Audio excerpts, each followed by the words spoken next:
말씀 우리 같이 봅니다. 베드로전서 1장 3절부터 9절까지 말씀 같이 보도록 하겠습니다. 베드로전서 1장 3절부터 9절입니다. 같이 읽어봅니다. 우리 주 예수 그리스도의 하나님 아버지께 찬양을 드립니다. 하나님께서는 그 크신 자비로 우리를 새로 태어나게 하셨습니다.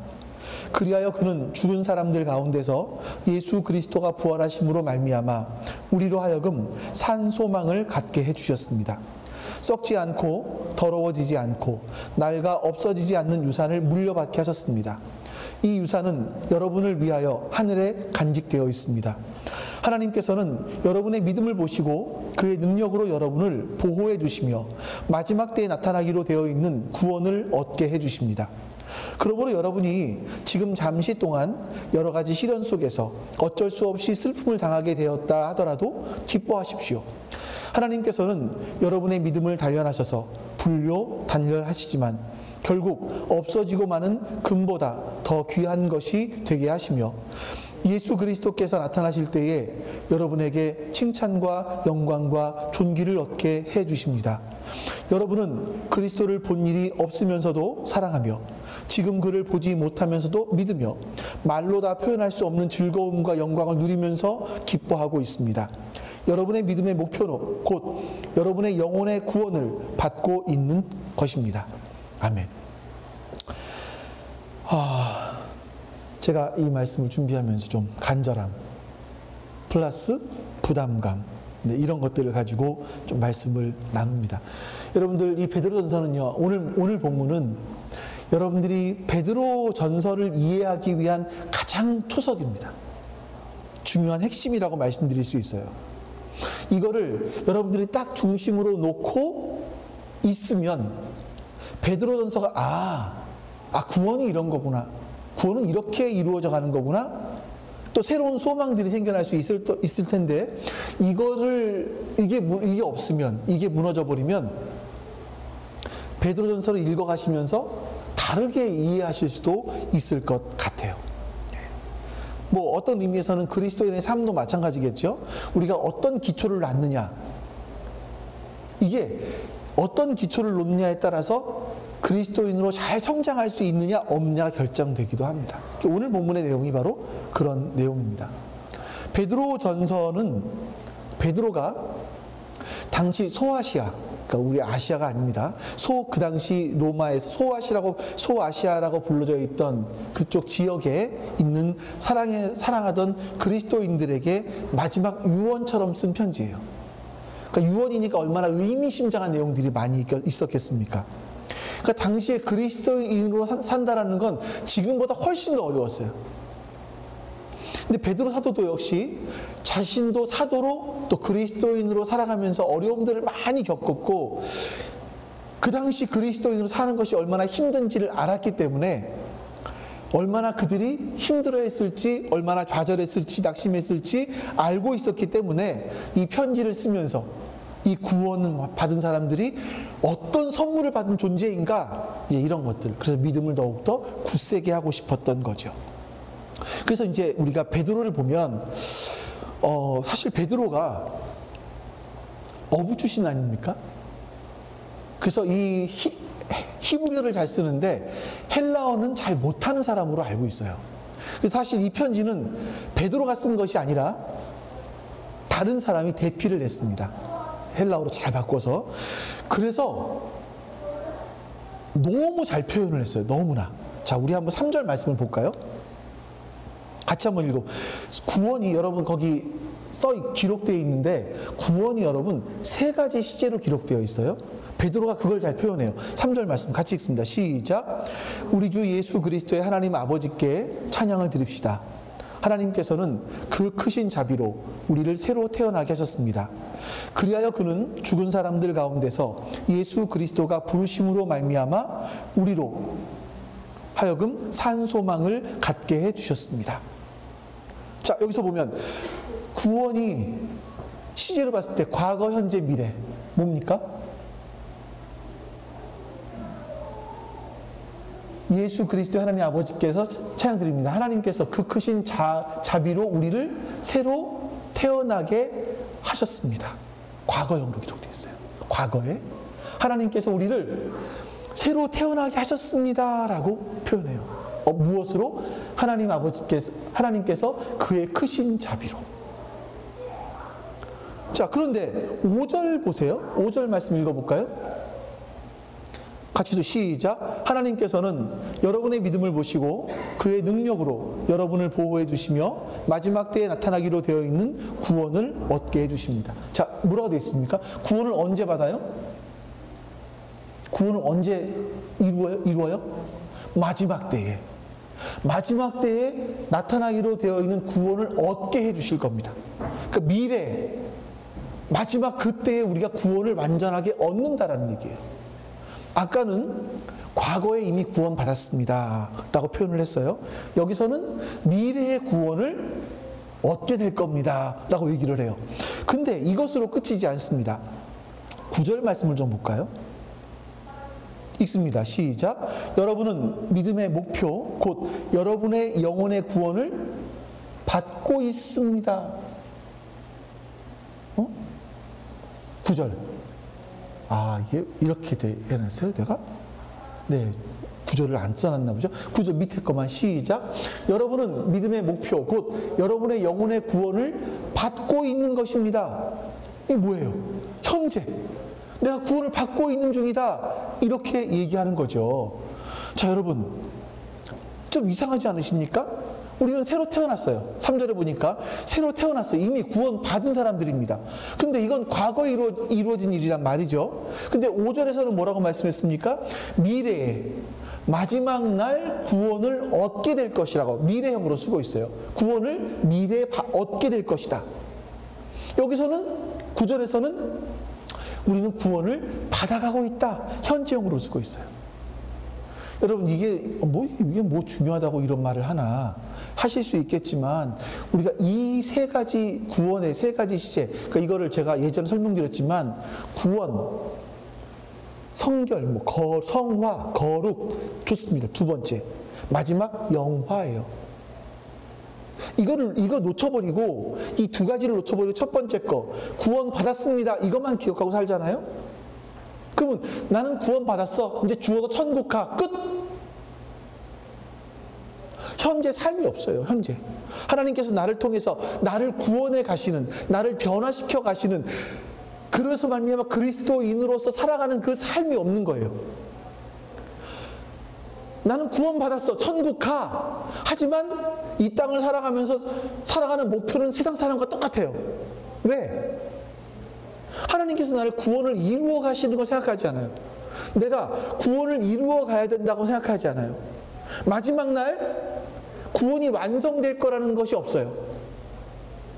그러니까 완성을 모르니까, 완성을 향해서 구원을 이루어 가야 되는 걸 모르니까 난 구원받았어. 끝! 하고 그냥 사는 거예요. 세상 사람과 똑같이. 그래서 어떤 교회들은, 여러분 그 알박기한 교회 있죠. 그 재건축하는데 알박기한 교회. 500억 시가로 원래 해놓은 거는 90몇 억인데 500억 안 주면 안 나가겠다. 그랬던 교회 있잖아요. 그럼 그 500억을 누가 줘야 됩니까? 누가 주는 거예요? 그 500억은요. 그 아파트에 들어올 사람들, 그 땅 주인들이 내는 거예요. 그러면서 그거를 하나님의 뜻이다. 하나님께서 이렇게 해주셨다. 무슨 개풀 뜯어먹지도 않는 소리 같은 그런 소리들을 하고 있다니까요. 그 그리스도인이라고, 목사라고 하는 사람들이 그런 말을 하는 겁니다. 무엇 때문에요? 우리는 이 땅에서 구원을 이루어 가야 되는 사람들이에요. 우리는 유튜브에 댓글을 못 쓰게 해놨어요, 제가. 혹시나 이런 거 들으면 누가 댓글 막 쓸까봐, 혹시 들으시는 분들이 댓글을 쓸까봐 댓글을 못 쓰게 해놨는데,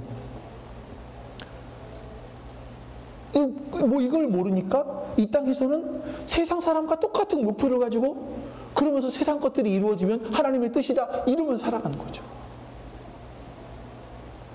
제가 좀 이런 얘기만 나오면 과격해지는 경향이 있어서 여러분 죄송하고요. 자, 이게 우리가 예수님 영접하고 구원받은 건 사실입니다. 근데 그걸로 끝난 것이 아니라 우리의 구원의 완성은 하나님 나라 갔을 때예요.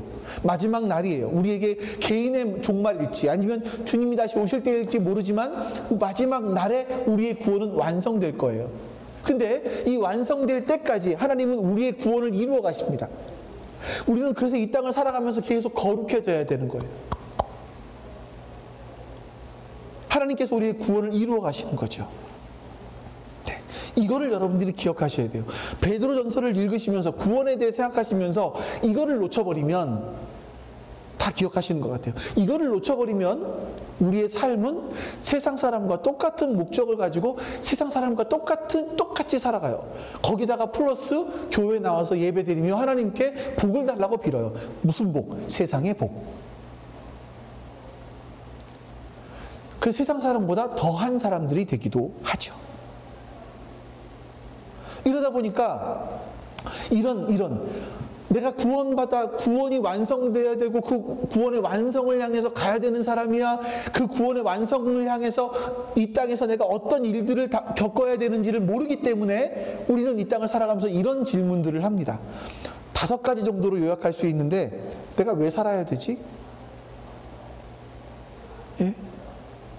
나는 왜 살아야 될까? 뭘 위해 살아야 되지? 삶의 목적이 뭐지? 이런 질문들이에요. 여러분들 왜 사십니까? 그냥 살지요 뭐. 왜 직장 생활을 하십니까? 그냥 먹고 살기 위해서. 하나님을 내가 믿으면 하나님이 좀 내 인생 가운데 역사해 주셔서 나를 살맛 나게 해주셨으면 좋겠어요. 근데 그런 것도 없어요 별로. 그러니까 살아갈 힘이 좀 빠지죠. 2번째, 요즘에 보면 너무 잘 사는 사람들이 많아 보이는 거예요. 왜 이렇게 외제차를 타는 사람들이 많아요? 차만 샀다 하면 억대 가까이 돼가요. 사람들이 보니까. 근데 나는 뭐지? 나는 왜 이렇게 가난하지? 나는 이렇게 불운하지? 다른 사람들 보니까 뭐 조부모 찬스를 쓰기도 하고 부모 찬스를 써서 교육도 많이 받고 취직도 잘하고 뭐 집도 막 사주고 이렇다고 하는데 나는 뭐지? 나는 왜 건강도 안 좋지? 나는 왜 다른 사람보다 자질이 이렇게 뒤떨어지지? 이런 질문들이 있을 수 있어요. 3번째, 나는 안전할까? 이런 질문들이에요. 그러니까 젊었을 때는 뭐 그런 생각들을 별로 저도 안 했던 것 같아요. 근데 나이가 들어가면서 이런 생각들이 들어요. 안전할까? 우리 집사님 새로 일을 시작하셔요. 이건 새로운 일이에요. 정말 대단한 결심을 하시는 거예요. 근데 불안해 사실은. 솔직히 보면 나는 과연 이걸 내가 잘 해낼 수 있을까? 안전할까? 불안해요. 그 불안하니 우리가 얼마나 또 노력을 또 해야 하겠습니까? 이런 고민들이 있죠. 나이가 들어가는데 아파트 하나 장만해 놓은 게 없어요. 아파트 그래도 있으면 뭐 오르든지 떨어지든지 내 아파트에 있으면 상관없겠지만 이게 없어. 은행 잔고를 보니까 통장에 동그라미가 몇 개 없어. 내 삶은 과연 안전하게 끝날 수 있을까? 내 이 통장 잔고로 내가 나이가 들어서 건강이 나빠졌을 때 과연 내가 병원에 가서 나를 치료할 수 있을까? 누가 나를 보호해 주지? 이런 고민들이 막 우리가 드는 거죠. 4번째, 거기 다 써놓은 거예요. 네. 나는 왜 이렇게 나에게 어려움이 찾아오지? 이런 어려움들이 왜 나에게 닥치지? 난 왜 이런 병에 걸리지? 내 친구와의 관계가 왜 자꾸 깨지지? 나는 열심히 살면 성공할 줄 알았는데 왜 성공하지 못하지? 실패하지? 이런 질문들이 계속 우리 안에 있어요. 5번째, 내가 그리스도인이라고 나를 그리스도인이라고 하고 성경에서는 이렇게 살려고 하는데 내가 남보다 그렇게 살았을 때 누가 나를 알아주나? 남들보다 더 도덕적으로, 더 윤리적으로 하나님 바라보면서 살아갔을 때 누가 나를 알아주나? 이런 고민들이 우리 가운데 있을 수 있죠. 이건 여러분, 베드로가 쓴 소아시아에 있는 그리스도인들이 품었던 마음들이에요. 그리고 2000년이 지난 우리 역시 이런 마음들이 있습니다. 나는 왜 살아가야 되나? 나는 왜 가난한가? 나는 왜 불운하지? 나는 과연 끝까지 안전할 수 있을까? 나에게 왜 이런 어려움이 닥치지? 내가 열심히 살아간다고 해서 누가 나를 알아주나? 이런 질문들이에요. 근데 베드로는요, 이런 질문을 하는 하나님 백성으로 살아가는 성도들에게 너희가 그런 의문들을 가지고 있지만 사실 하나님께서 너희에게 이런 선물들을 주셨어 라고 말을 합니다. 하나님께서 우리에게 선물들을 주셨어 라고 말하면서 5가지 선물을 얘기를 해요. 오늘 본문에 베드로전서를 이해하기 위해서 여러분들이 이 5가지 선물을 알고 계셔야 합니다. 첫 번째 선물, 우리 한번 3절 말씀을 읽어보겠습니다. 자, 시작. 우리 주 예수 그리스도의 하나님 아버지께 찬양을 드립시다. 하나님께서는 그 크신 자비로 우리를 새로 태어나게 하셨습니다. 그리하여 그는 죽은 사람들 가운데서 예수 그리스도가 부활하심으로 말미암아 우리로 하여금 산 소망을 갖게 해 주셨습니다. 자, 베드로 사도가 하는 얘기가 뭐냐면 그 하나님께서, 하나님 아버지께서 그 크신 자비로 우리를 새롭게 태어나게 해주셨어요. 새롭게. 우리가 거듭나게 해주셨다는 겁니다. 그 거듭나게 해주신 이유가 뭐냐면 우리로 하여금 산 소망을 갖게 하시기 위해. 산 소망. 산 소망. 살아있는 소망이라는 뜻이에요. 단순하게, 간단하게. 살아있는 소망. 소망이라는 건 여러분 우리가 살아갈 힘이에요. 소망이 그래도 뭐가 있어야 우리가 살아갈 힘이 생기죠. 사람들은요, 사람이라는 존재는 소망을 잃어버리는 순간 살 목표를 잃어버립니다. 인생을 살아갈 힘이 안 생겨요. 살아서 뭐 하나 싶어요, 사실. 소망이 없으면. 근데 베드로가 말하는 것이 뭐냐면 우리에게 산 소망을 주셨다라고 말해요. 구원받은 우리에게 하나님께서 산 소망을 주셨다. 그럼 여러분 보세요. 우리 논리적으로 좀 보면 산 소망이 있다라는 건 또 어떤 소망이 있다라는 거죠?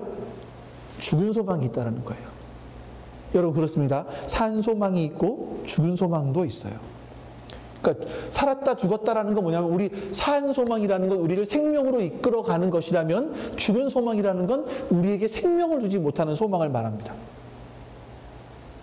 사람들은 새해가 되면 항상 품는 것들이 있습니다. 목표가 있습니다. 다이어트.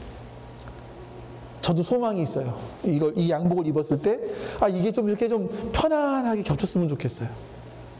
저는요, 특징이 이 통이 커요. 제가 이 뼈대가 이게 커요. 그래서 이제 승용차를 교회차를 샀을 때 이게 저희가 시트가 천이잖아요. 잠깐 달아서 이렇게 좀 가죽 레자로 된 커버를 하나 샀어요.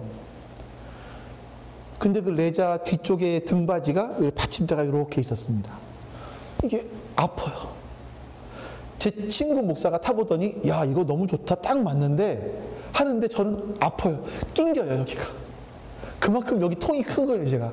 그러니 살이 앵간치 빠져서는 이게 살 빠진 티도 안 나죠 저는요. 어쨌든 목표는 살을 좀 뺐으면 좋겠어요. 살 빼는 게 날씬해지는 게 소망이 될 수 있겠죠. 그래서 어떤 사람들은 살이 빠지기 시작하면 거기에 막 굉장한 매력을 느껴요. 그래서 그것을 유지하기 위해서 시간과 에너지를 확 투자합니다. 살이 빠져나갔을 때 그 빠진 살이 유지가 되었을 때 삶의 희열을 느껴요. 소망. 살만 나는 거죠. 이게 소망이 되는 사람이 있죠. 어떤 사람들은 취미 생활을 했어요. 취미 생활에 너무 사로잡혀서 그 취미가 그 사람의 살아가는 이유가 되기도 해요. 여러분 대표적으로 기억나는 사람 누구 하나 있지 않으세요? 연예인 중에서 김종국이라는 그 사람이 있지 않습니까? 그 사람의 취미가 뭔지 아시죠? 운동. 다 알잖아요. 국민들 다 아는 것 같아요. 운동을 너무나 운동해야 되기 때문에 뭐도 못해요. 연애도 못해요. 연애할 시간이 없어. 운동을 해야 되기 때문에. 오직 운동. 운동을 해야 되기 때문에 먹는 것도 막 절제를 하고 뭘 먹어요? 특별한 걸 먹어요. 이게 운동해서 자기 몸을 만들어가는 게 자기의 삶의 이유가 되기도 하죠. 그게 그 사람들의 소망입니다. 어떤 사람들은 돈을 점점 벌어서 아파트 평수를 늘려가는 것이 소망이 되어서 자신의 인생을 거기에 다 걸기도 하고, 요즘에 참 많이 보게 되는데, 어떤 사람들은 자식이 성공하는 게 인생의 소망이 되어서 자식에게 전체 인생 전체를 걸기도 하는 사람이 있습니다. 그 사람들에게 그것이 소망이겠죠. 근데 그건 여러분, 산 소망이라고 말하지 않아요. 소망 또는 죽은 소망이라고 얘기를 해요. 왜 그러냐면 소망이 아니라는 게 아니에요. 소망이긴 한데 그것이 우리에게 생명을 주지는 못한다라는 겁니다. 내가 승진에 성공하는 것들, 내가 돈을 많이 벌게 되는 것들, 내 인생이 점점 더 안정되어져 가는 것들, 이런 것들이 우리의 소망이 일 수 있죠. 근데 그것이 우리의 생명을 주지는 못한다, 이거예요. 그럼 산소망이 뭐냐? 산소망, 여기서 보세요. 그리하여 그는, 예수님께서는 죽은 사람들 가운데, 하나님께서는 죽은 사람들 가운데서 예수 그리스도가 부활하심으로 말미암아 우리도 하여금 산소망을 갖게 해주셨어요. 자, 여러분, 우리에게 산소망을 갖게 해주시는데 이 산소망은 어떻게 갖게 해주셨어요? 예수 그리스도가 부활하심으로 말미암아 갖게 된 소망이 산소망이에요.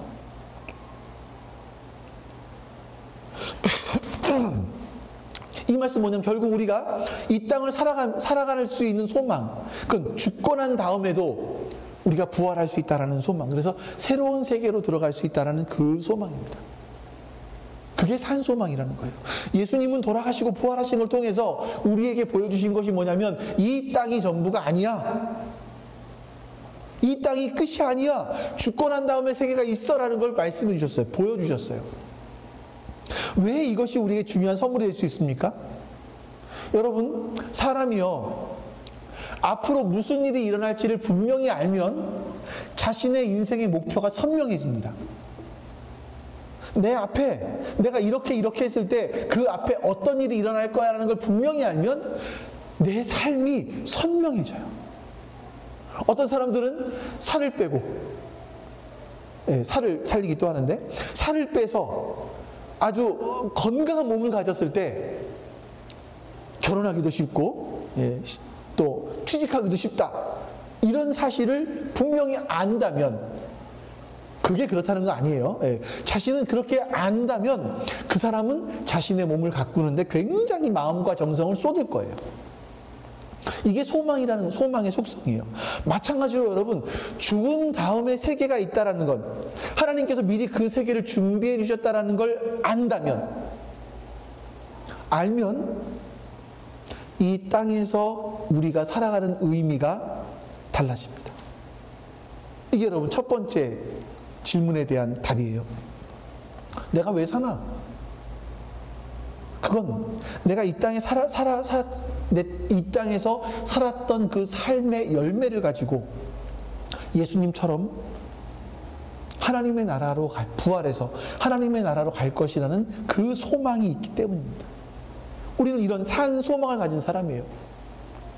이 땅에 사는 것으로 우리의 인생이 끝나지 않는다라는 걸 아는 사람들이죠. 이 땅에 살았던 그 삶을 가지고 예수님 부활하신 것처럼 그 길을 따라서 새로운 세계로 들어갈 사람들이 우리들이에요. 그럼 여러분, 살아가야 되는 이유, 잘 살아야 되는 이유 분명해지지 않습니까? 우리가 멋지게 살아야 되고 바르게 살아야 되고 의미 있게 살아가야 되는 이유가 분명해지는 거죠. 왜냐하면 이 땅에서 살았던 삶을 가지고 우리 하나님께로 갈 거기 때문에. 죽고 끝나는 것이 아니라 이 땅에서의 삶의 열매들을 가지고 우리는 하나님께로 갈 거예요. 그 세계가 있습니다.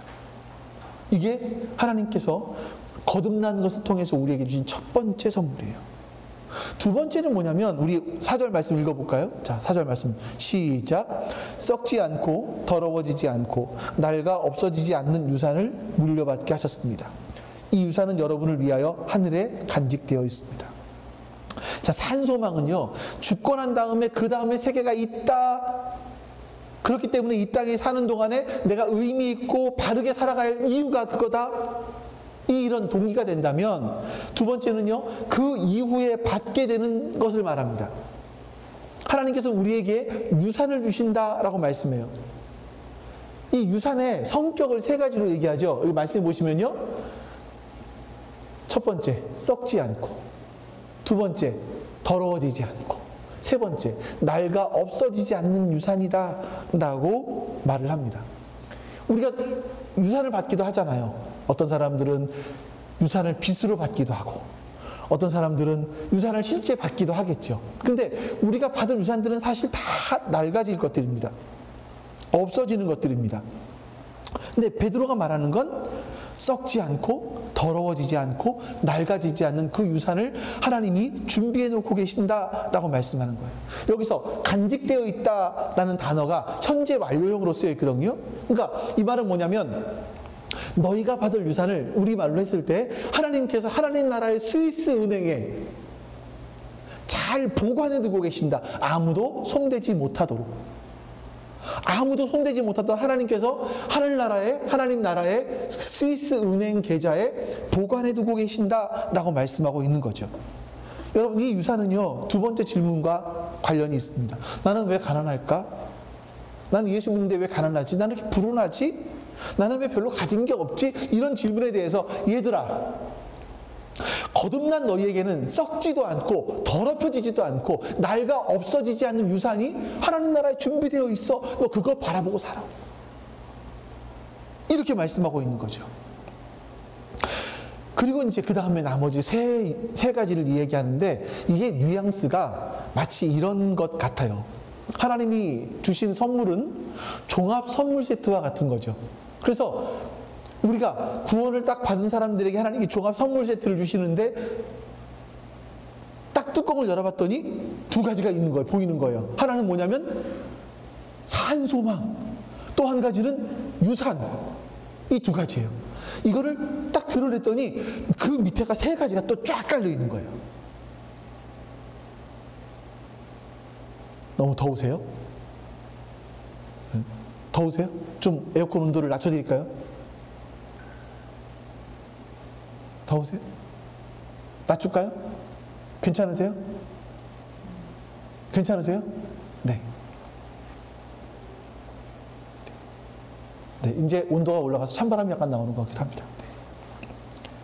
자, 이 두 가지를 쏙 뺐더니 밑에 세 가지 선물이 딱 있는 거예요. 그 세 가지 중 첫 번째가 뭐냐면 보호예요, 보호.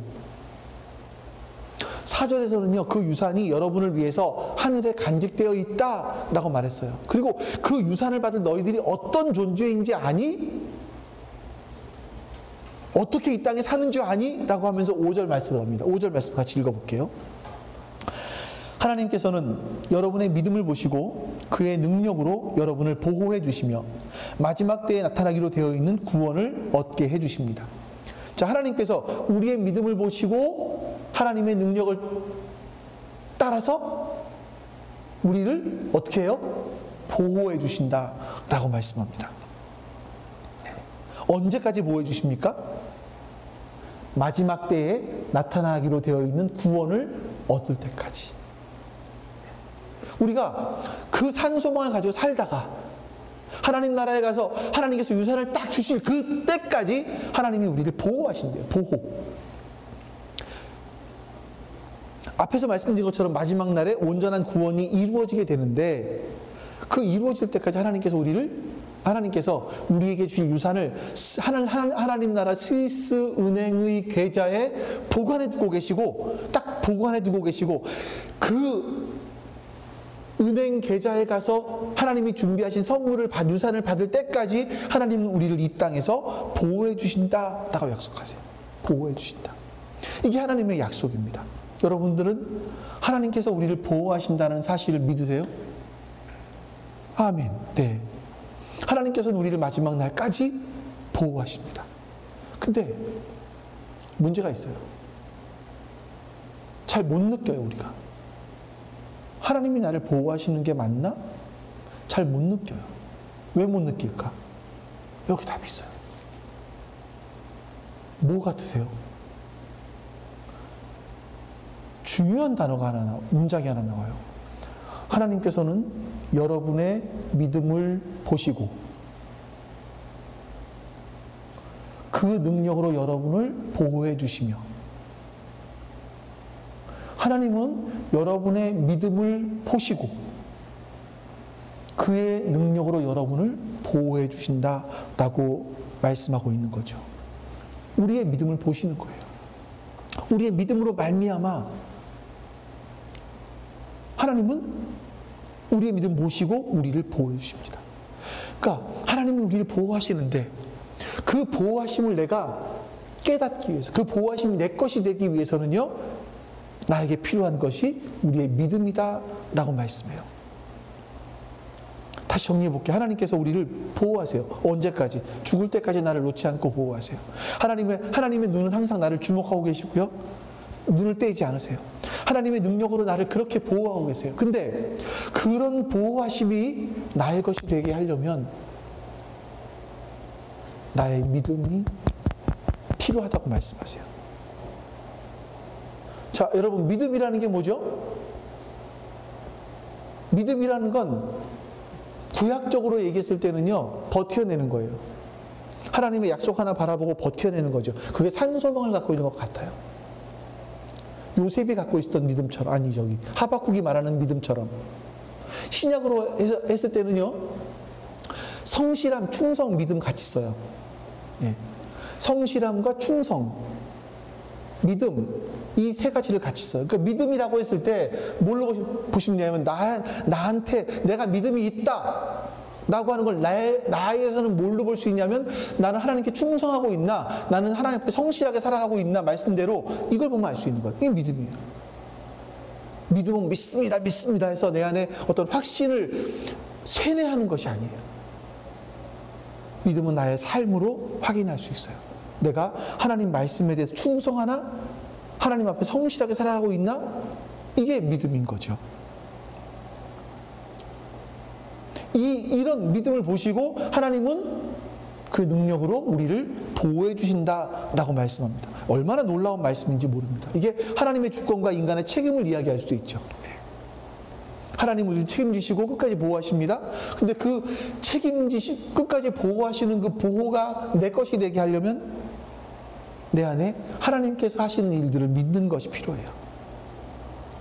하나님께서 우리가 마지막 날에 그 나라에서 썩지 않고 낡아지지 않고 더럽혀지지 않는 그 유산을 받을 때까지 우리를 보호하세요.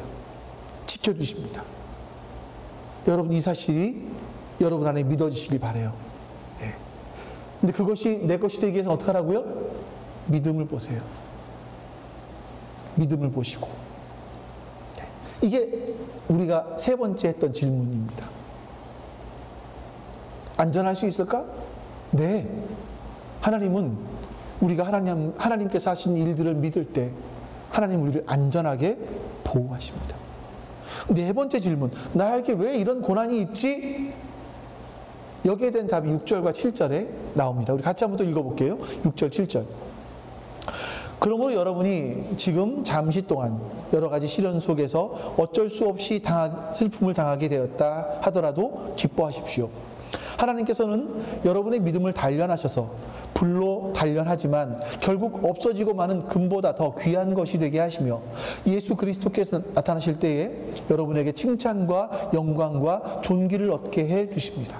여기는 이제 6절과 7절에는 네 번째 질문과 다섯 번째 질문에 대한 답들이 같이 들어있는데, 첫 번째, 네 번째 질문을 보면 베드로가 하는 얘기가 있어요. 여러 가지 시련을 어쩔 수 없이 당해요, 우리는요. 살아가면서. 여러 가지 시련이 어쩔 수 없이 우리 인생들 가운데 찾아와요. 근데 베드로는 뭐라 그러냐면 잠시 동안이라고 얘기를 해요. 그 시련은 잠시 동안이다, 영원한 것이 아니다 라고 말하죠. 그래서 우리가 살아갈 때 보면 진짜 사람마다 다 다른 시련들이 있어요. 어려움들이 있어요. 그래서 마음속에 한켠에는 다른 사람에게 들키지 않는 그런 상처들을 마음속에 사실은 우리는 다 가지고 있어요. 때로는 나도 모르고 때로는 다른 사람도 모르기도 하지만 그런 것들을 가지고 있죠. 이런 시련들이 찾아왔을 때 우리는 슬픔을 당하게 돼요. 슬픔이 오죠. 사랑하는 사람에게 문제가 생겼어요. 내 인생에 풀리지 않는 문제가 있어요. 고통을 겪어요. 병에 걸려요. 사업이 잘 안 돼요. 내 인생의 실패를 경험해요. 이런 슬픔이 우리 가운데 있는 건 당연한 겁니다. 이럴 때.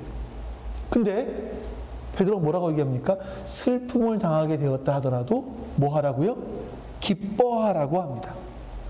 그냥 어떤 정신을 약간 놔서 내 현재 상황을 제대로 인지하지 못하는 어떤 몽환적인 마약에 취해 있는 것 같이 그렇게 돼서 얻게 되는 기쁨이 아니에요. 예? 하나님께서는 내가 믿음이 좋으면 아주 고통스러운 상황인데 이 고통스러운 상황들을 모두 다 잊어버리게 해주신다는 얘기가 아니에요. 여러분, 우리가 슬픔을 우리에게 닥쳐온 시련 때문에 슬픔을 당하게 되더라도 기뻐할 수 있는 이유가 있는데 그 다음에 나와요. 하나님께서 여러분의 믿음을 단련해서 불로 단련하지만 결국 없어지고 마는 금보다 더 귀한 것이 귀한 믿음이 되게 하시며 라고 말씀하죠. 하나님께서는 그 시련을 통해서 그 어려움을 통해서 우리의 믿음이 금보다 더 귀한 믿음이 되게 하신다라고 말씀해요. 이걸 NIV 성경에서는요, 우리의 믿음을 순수하게 하신다라고 이렇게 표현했습니다. 여러분, 우리에게 닥친 인생의 고난은요, 사실 우리의 믿음을 단련해요.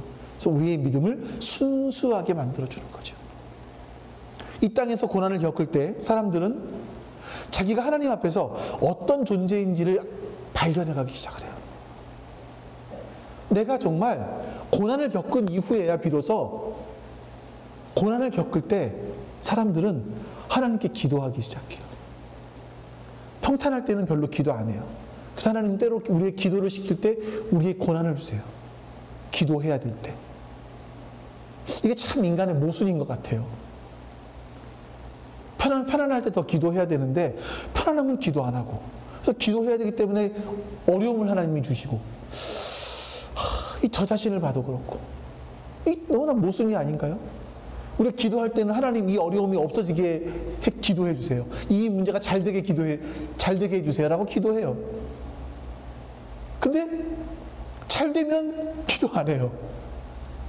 그래서 또 시련이 찾아오면 하나님 이 문제 해결해 주세요. 또 기도해요. 우리 인간들이 그러면서 이제 우리 하나님 만나가는 거죠. 사실은 어떻게 보면 우리가 잘 될 때는 하나님 잘 안 만나는 것 같아요. 잘 될 때는 내가 잘한 건 줄 아는 것 같아요. 하나님 잘 안 찾아요. 근데 어려움이 찾아오면 하나님을 찾기 시작을 하고 하나님께 기도하기 시작해요. 그러면서 내 믿음이 하나님을 바르게 믿고 있는지를 찾아보기 시작하는 거죠. 믿음이 순수해지는 겁니다. 근데 저는 여러분들에게 이렇게 설교를 해야 되는 이유가 뭐냐면, 여러분들이 고난이 찾아오기 전에, 이런 시련, 어쩔 수 없는 시련이 찾아오기 전에 하나님 찾고 기도하시라는 거예요. 하나님께 진짜 예배 드리시라는 거예요. 그 진짜 예배 드리면 하나님 만나라는 거예요. 직접 만나지 말고 하나님을 진짜 만나서 하나님과 깊은 교제를 통해서 하나님이 어떤 분이신지 알고 하나님 뜻대로, 하나님 말씀대로 살아가면서 우리의 믿음이 순수해지자는 거죠. 저의 분명한 하나님의 말씀을 전해야 되는 분명한 목적이에요.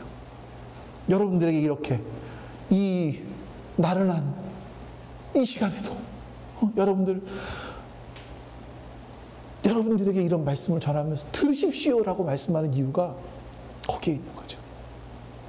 어려움 속에 빠지지 마시라고. 시련 때문에 기도하지 마시라고. 시련이 닥치기 전에 기도하시라고. 사사기 때 그 사이클을 우리는 밟지 말자고. 그냥 갔으면 좋겠다. 이게 저를 향한 마음이기도 하고 여러분들을 향한 저의 마음이기도 하고요. 네. 그래서 이제 어떻게 보면 사실 그리스도인들의 거룩을 위해서 사실 시련이라는 것은 필요악이라고 말씀드릴 수 있어요. 하나님은 그 시련들을 통해서 우리를 새롭게 하시고 순수하게 하십니다. 하지만 저 여러분에게 바라는 소원은 아까 말씀드린 것처럼 우리는 그런 시련 안 겪고 하나님 정말 매일마다 더 잘 믿었으면 좋겠어요. 그래서 하나님께 더 가까이 갔으면 좋겠습니다. 그 마지막 5번째 7절 하반절 말씀인데요. 여기서 예수 그리스도께서 나타나실 때에 여러분에게 칭찬과 영광과 존귀를 얻게 해주십니다. 예수님께서 나타나실 때에 우리에게 칭찬과 영광과 존귀를 얻게 해주신다고 말씀해요. 이걸 다르게 번역을 하면 칭찬과 영광과 존귀가 되게 내가 칭찬과 영광과 존귀가 되게 해주신다라는 그런 말씀으로 번역할 수도 있습니다. 다시 정리해 볼게요. 여러분들 기억하시라고 계속 지금 몇 번째 반복하나? 세 번째 반복하나요? 하나님께서 우리에게 구원받은 사람들에게 주시는 큰 게 메인 선물이 2가지가 있어요. 뭐였었죠? 산소망. 또 한 가지는 유산. 2가지예요. 기억하세요? 예? 우리에게 하나님께 주시는 가장 중요한 선물이 산소망과 유산이에요. 그리고 보조적으로 주시는 선물이 3개가 있어요. 첫 번째가 뭐였었죠? 하나님의 보호하심이었어요. 하나님은 우리를 보호하세요. 그리고 그 다음에가 뭐였었습니까? 그 실현 당하는 가운데서 우리를 보호하시죠? 첫 번째, 세 번째 보호하심, 4번째 뭐예요? 네? 순수한 믿음. 실현을 통해서 순수한 믿음을 갖게 해주신다고 말씀했어요. 그리고 마지막이 뭐냐? 그럼 그 마지막이 뭐냐 했을 때 칭찬과 영광과 존귀를 얻게. 칭찬과 영광과 존귀가 되게 해주신다고 말씀해요. 자, 여러분, 내가 이 땅에서 그리스도인으로서 왜 살아가야 되나? 그리스도인으로서 남들보다 조금 더 도덕적이고 조금 더 윤리적이고 이렇게 살아가야 되는 이유가 뭔가? 남들은 주일이면, 여러분, 뭐예요? 주일이면 다, 토요일이면 요즘에 보니까 여행들 많이 가요. 한 목사님께서 이제 금요일날 집회를 마치고, 은퇴하신 목사님인데, 어디 수원인가에서 집회를 마치고, 광운대역으로 돌아왔는데 보니까 여간에 한 1000명 정도가 있더래요. 이게 뭔 일인가 봤더니 눈꽃 여행 가는 기차를 타기 위해서 사람들이 모여 있는 거예요. 금요일날 밤에, 토요일날, 주일날 이렇게 가는 거예요.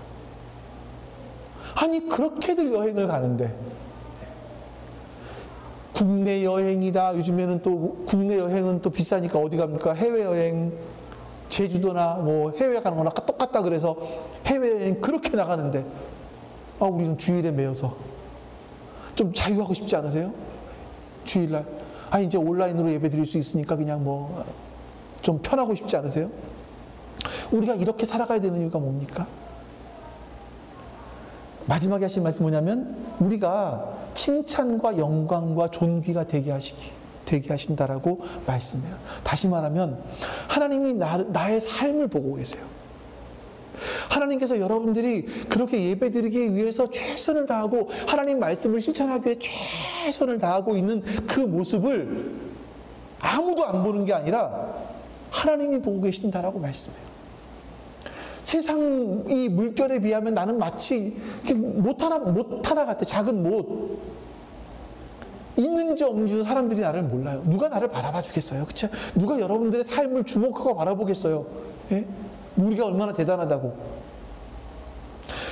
내 인생은 마치 이런 작은 못 하나 같아서 내가 이렇게 살든 저렇게 살든 아무런 티도 안 날 것 같은데 하나님은 우리를 바라보고 계세요. 내가 이렇게 말씀대로 산다 할지라도 세상이 변합니까? 변하지 않을 것 같아요. 근데 내가 왜 이렇게 살지요? 왜? 하나님이 나를 바라보고 계시기 때문에. 하나님이 내 인생을 바라보고 계세요. 그리고 그 마지막에 나를 칭찬과 영광과 존귀가 되게 해주시겠다라고 말씀하고 계시는 겁니다. 여러분들이 이 말씀들 정말 기억하셔야 돼요. 중간중간에 못 들으셨더라도 이 5가지 선물은 꼭 기억하세요. 첫 번째 거, 구원의 3가지 시제하고 이 5가지 선물은 기억하세요. 꼭 기억하고 계세요. 하나님께서는요, 구원받은 그리스도인들에게 완전한 선물을 주셨는데 메인 선물이 뭐예요? 산소망, 유산이에요. 그리고 보조적으로 주신 3가지 선물이 있어요. 그 선물이 뭡니까? 부차적으로 따라오는 게 뭐냐면 하나님께서 우리를 보호하세요. 또 시련을 통해서 우리의 믿음을 순수하게 만들어주세요. 그리고 우리를 끝까지 보고 계세요. 우리의 삶을 인정해 주세요. 여러분들이 지금까지 봤던 이 5가지 하나님께서 주신 선물을 우리의 마음에 품지 않고 베드로전서를 읽으면 그 의미를 몰라요. 이걸 묵상하며 우리가 살아가기 시작할 때, 그리스도인으로 살 때 좌절하지 않을 수 있을 것 같아요. 우리 소망이 사라지면 좌절하잖아요. 근데 하나님 나라가 내 안에 있어요. 준비되어 있어요. 그리고 거기는 유산이 준비되어 있어요. 나 지금 죽어서 천국 간다 이 얘기를 하는 건 아니에요. 예. 근데 그 나라에 준비가 되어 있어요. 그리고 문제는 뭐예요? 하나님께서 내 삶을 보고 계세요. 보실 뿐만 아니라 나의 삶을 하나님 말씀대로 살아갈 때, 믿음으로 살아갈 때 나를 보호하고 계시고 내 믿음을 시련을 통해서 순수하게 만들어 가세요. 그러니 우리는 이 땅을 살아갈 이유가 있죠. 어떤 것이 와도 위협당하지 않아요.